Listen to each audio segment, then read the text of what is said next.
ஓம்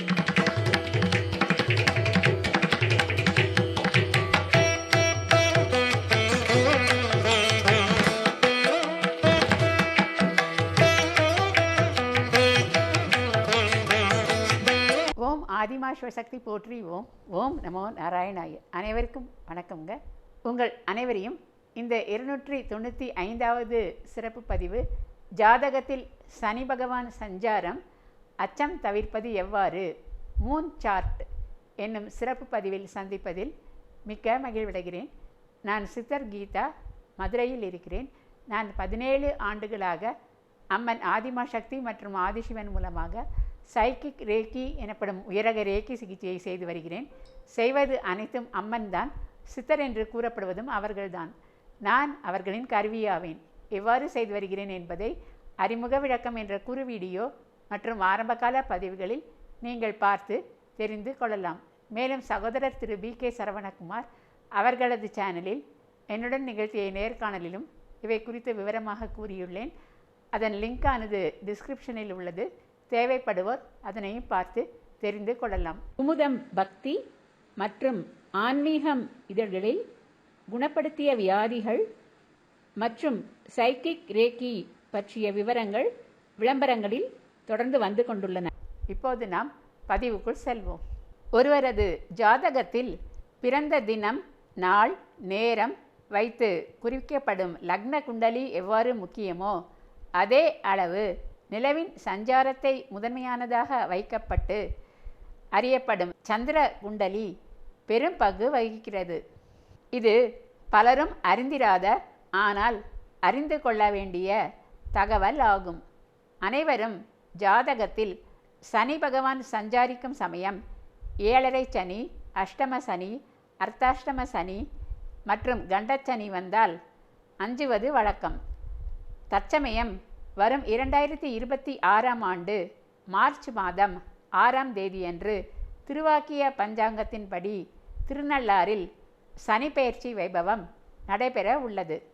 அச்சமயம் மக்கள் உடனே திருநள்ளாறு சென்று சனீஸ்வரனை தரிசித்தல் அவசியம் என்று ஓடோடி செல்வர்.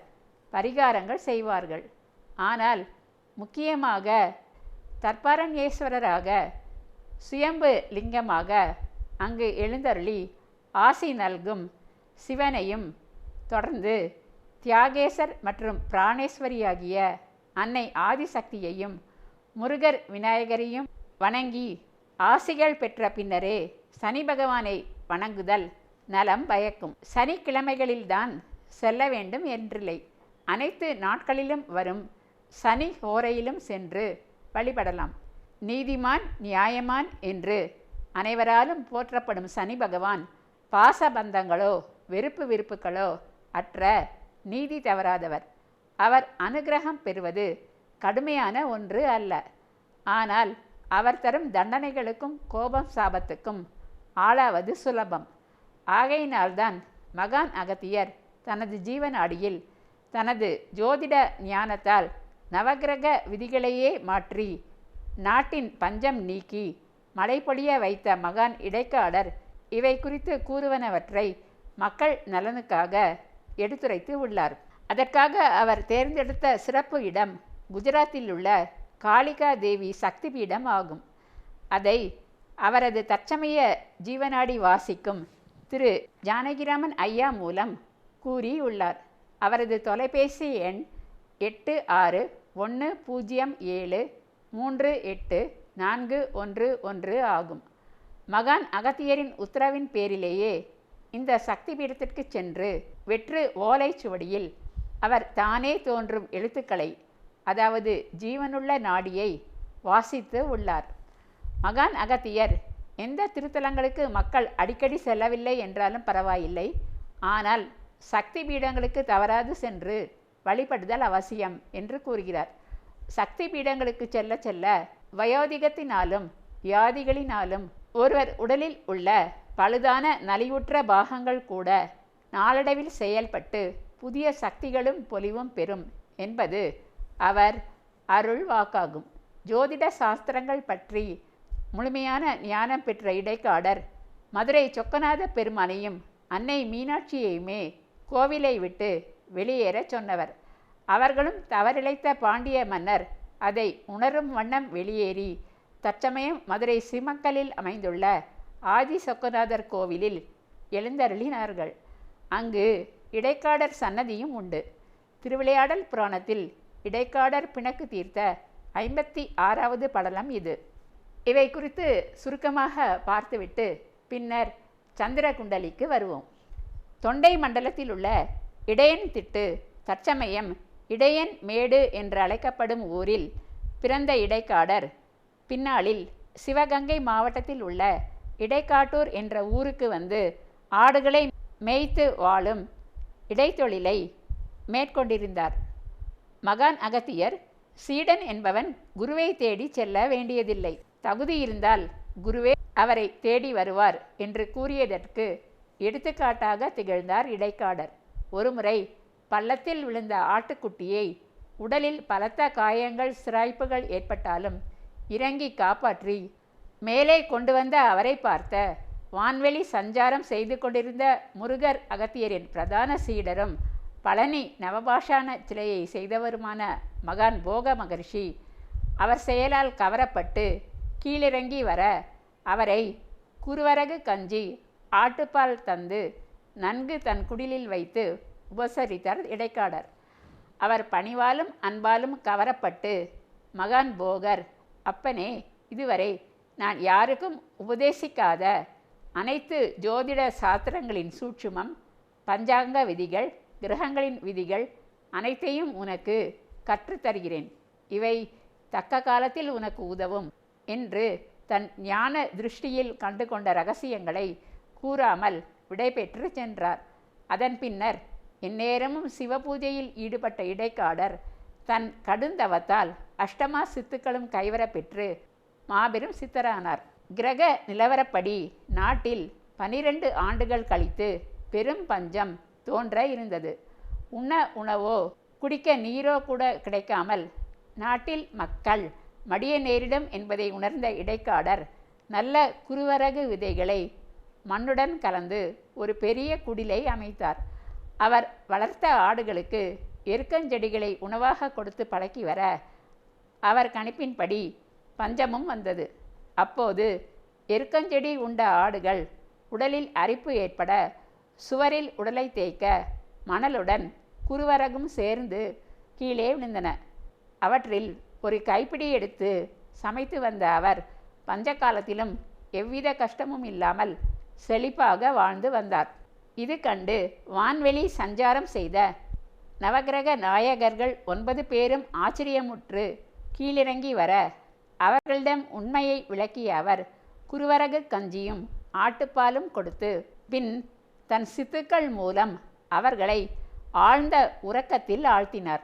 அப்போது தானறிந்த ஜோதிட விதிகள் மூலம் அயர்ந்த மயக்கத்தில் இருந்த அவர்களின் இருப்பிடங்களை மாற்றி அமைக்க அந்த புது விதியின்படி நாட்டில் மழை கொட்டோ கொட்டென்று கொட்ட ஆரம்பித்தது. மறுநாள் காலையில் கண் விழித்த நவகிரகங்கள் இது கண்டு அதிசயித்து அவர் சித்துக்கள் மகிமையை போற்றி நல்லாசிகளும் நல்கி சென்றனர். இவ்வாறு நாட்டுக்கே நல்லது செய்து புகழ்பெற்ற இடைக்காடர் பல்வேறு பாடல்கள் இயற்றினார். ஆனந்த கோனார் தாம் திமி திமி பாடல்கள் இவர் இயற்றியவையே. அவற்றில் ஒரு பாடலை பார்ப்போம். சினமென்னும் பாம்பு இருந்தால் தாண்டவக்கோனே, யாவும் சித்தி என்றே நினையேடா தாண்டவக்கோனே, ஆசை என்னும் பசுமாயின் தாண்டவக்கோனே, இந்த அண்டமெல்லாம் கண்டறிவாய் தாண்டவக்கோனே, தாம் திமி திமி நந்தக்கோனாரே, தீம் திமி திமி நந்தக்கோனாரே, ஆனந்த கோனாரே, அருள் ஆனந்த கோனாரே என்று மக்களை சிந்திக்கவும் வைத்து நடனமாட வைத்த அவரது அருமையான பாடல்கள் அவரது புகழை நாடெங்கும் பரப்பியது. மதுரை பாண்டிய அரசவை கவிஞர் கபிலர் அவருடன் இது கண்டு நட்பு கொண்டார். அவர் கூறியதால் குலேச பாண்டியன் என்ற அன்றைய பாண்டிய அரசன் அவைக்கு வந்து அவனை புகழ்ந்து பாடல்கள் பாடினார் இடைக்காடர். அதற்கு பரிசும் தராமல் கண்டும் காணாமல் இருந்த அரசனின் அவமதிப்பு செயலை கண்டிக்குமாறும் தன்னை மதிக்காதவன் பூஜிக்கும் கோவிலில் இருப்பதா எனவும் மதுரை மீனாட்சி சொக்கநாதரிடம் முறையிட அதனால் வந்த விளைவே முன்கூறிய அவர்களின் செயல்கள். பின் கோவிலில் மூலவரையும் அன்னை மீனாட்சியையும் காணாமல் பதைபதைத்த மன்னன் நடந்தது அறிந்து ஓடோடி வந்து அவரிடம் மன்னிப்பு கேட்டதும் அவர் மன்னித்ததுமே திருவிளையாடல் லீலை ஆகும். அத்தகைய மகத்துவமிக்க இடைக்காடர் மனசுக்காரகனாகிய சந்திரன், மனித உணர்வுகளின் காரணன், உணர்ச்சிகளை ஆள்பவன் குறித்தும் சனி பகவான் பற்றியும் இதுவரை கூறப்பட்ட பல விஷயங்களை இந்த ஜீவநாடியில் அதிரடியாக தகர்த்து எறிகிறார். அவ்விவரம் குறித்து பார்ப்போம். இதில் வேதகால சந்திர குண்டலி அட்டவணையை வைத்து இடைக்காடர் மகான் கூறியுள்ளார். சந்திரன் என்பது நமது உபகிரகமாக இருந்தாலும் அதிகமான தாக்கங்களை மனிதர்களிடம் உருவாக்க வல்லது. கடல்கள் அனைத்தும் பௌர்ணமி அன்று ஏன் பொங்குகின்றன என்றால் இந்த சந்திரனின் ஈர்ப்பு விசை அவற்றை மேலே இழுப்பதாலேயே ஆகும். மனிதனும் தன் உடலில் 70% நீரையே கொண்டுள்ளான்.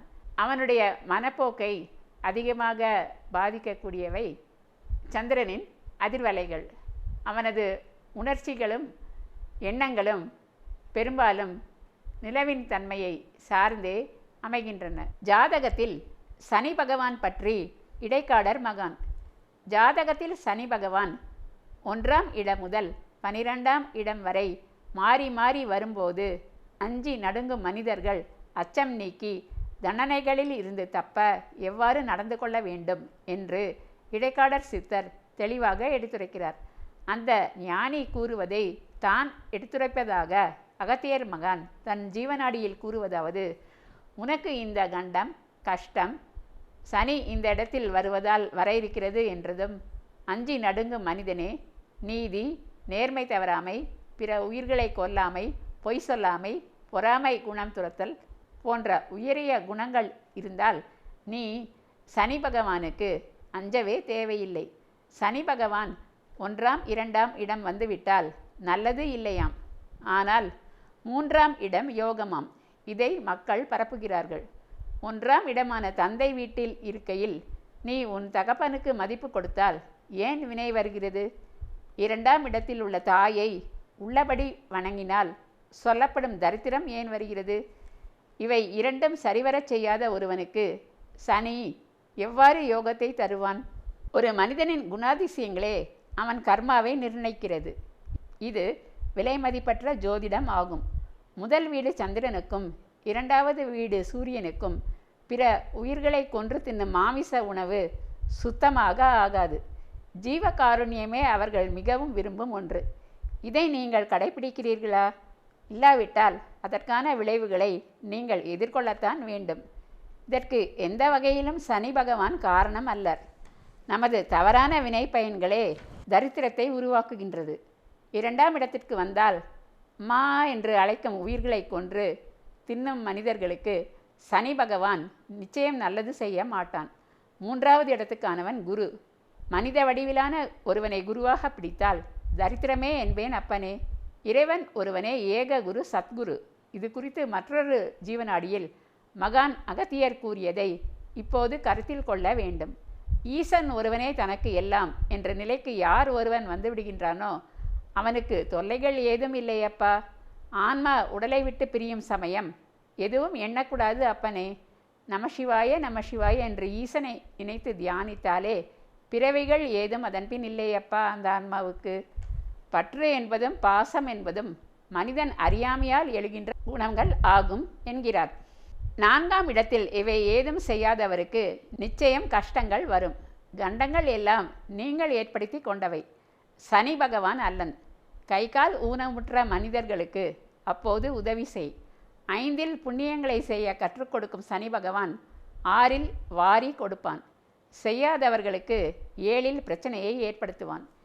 7இல் செய்யும் திருமணம் இதுவரை நான் கூறிய உயர்ந்த குணங்களை நீ கொண்டாயானால் குணவதி மனைவியாக அமைவாள். இல்லாவிட்டால் உன் மனைவியே உனக்கு யமனாகி விடுவாள்.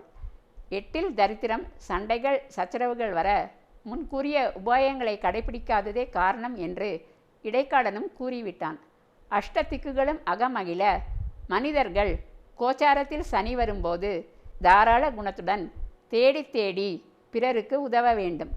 அப்போது 9 சனியவன் அனைத்து நலன்களும் தந்து இறை தரிசனமும் அந்த ஆன்மாவை காண வைப்பான். அப்போது செய்யாவிட்டால் 10 செய்ய மாட்டான். வேலை வேண்டும், பணம் வேண்டும் என்று கேட்பவர்கள் அனைத்தையும் 10 இழப்பர். 9 செய்த நல்வினைகள் வட்டியுடன் சேர்த்து 11 வரும்.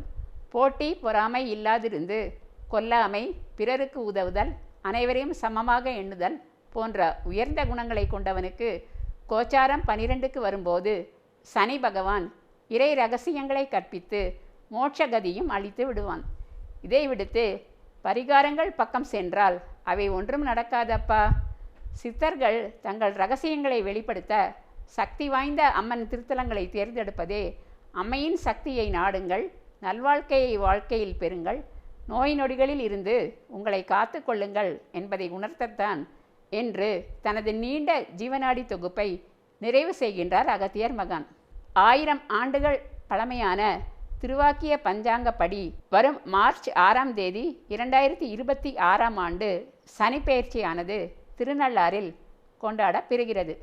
அங்கு சென்று அவர் அருளை நாடும் முன்னர் தவறுகள் இருந்தால் திருத்திக் கொண்டு பின்னர் பரிகாரங்கள் செய்து ஆதிசிவன் தர்பாரண்யேஸ்வரர், ஆதிசக்தி பிராணேஸ்வரி, சனீஸ்வர பகவான் அருட்கடாட்சத்தை பெறுங்கள். அதன் பின்னர் உங்கள் வாழ்வில் எப்போதும் ஏறுமுனைதான், அதில் சந்தேகமே இல்லை. இப்பதிவை இத்துடன் நாம் நிறைவு செய்து கொள்வோம். சப்ஸ்கிரைப் செய்யாதவர்கள் அவசியம் செய்யுமாறு கேட்டுக்கொள்கிறேன். மேலும் கேஸ் விஷயமாக என்னை சந்திக்க விரும்புபவர்கள் கீழே வரும் தொலைபேசி எண் 0452420851 என்ற தொலைபேசி எண்ணில் தொடர்பு கொள்ளுமாறு கேட்டுக்கொள்கிறேன். லைக்கும் போட்டு உற்சாகப்படுத்தலாம், கமெண்ட்ஸிலும் தங்கள் கருத்தினை தெரிவிக்கலாம். இதுவரை பொறுமையாக பார்த்த உங்கள் அனைவருக்கும் எனது மனமார்ந்த நன்றிகள். வணக்கம்.